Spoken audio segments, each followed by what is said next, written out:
குடிபெயர்வு tsunami ஒன்றை எதிர்பார்க்கிறது Israel என்கிற விதமாக தலைப்பே அமையப்பட்டிருக்கிறது. அது என்னன்னா, இஸ்ரேலை விட்டு வெளிநாடுகளுக்கு ஓடுகிற யூதர்களுடைய எண்ணிக்கை சுனாமியை போல் அதிகரித்திருக்கிறது.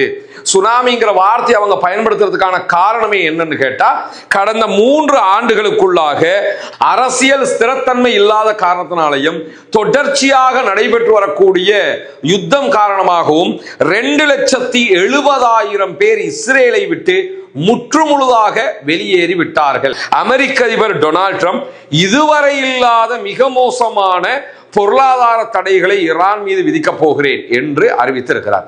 இந்த பொருளாதார தடைகள்ல மிக முக்கியமான ஒரு தடை என்னன்னு கேட்டா, ஈரானோடு பிசினஸ் பண்ணுகிற எல்லா நாடுகளுக்கும் பொருளாதார தடை விதிக்கப்படும், அதற்குரிய ஏற்பாடுகளை பண்ண போறோம் அப்படின்னு அறிவிச்சிருக்கிறாரு.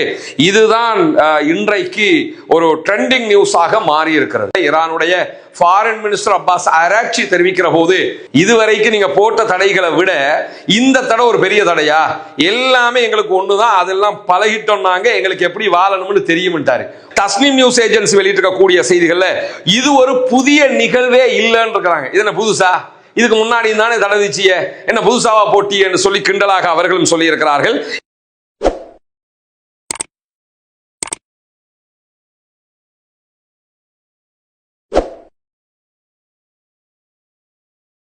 அன்றைக்கினிய சகோதர சகோதரிகளே, நம் அனைவர் மீதும் ஏக இறைவனுடைய அமைதியும் கருணையும் உண்டாகட்டுமாக என்கிற உயரிய பிரார்த்தனைகளோடு தொடர்ச்சியாக மத்திய கிழக்கிலே நடைபெற்று வரக்கூடிய பரபரப்பான செய்திகள் உலகம் முழுவதுமே பல அதிர்ச்சிகரமான நிகழ்வுகளை உண்டாக்கி கொண்டே இருக்கிறது. காரணம் என்னன்னா, உலகம் முழுவதும் தேவைப்படுகிற பெட்ரோலிய வளம் கொட்டி கிடப்பது மத்திய கிழக்குல. அந்த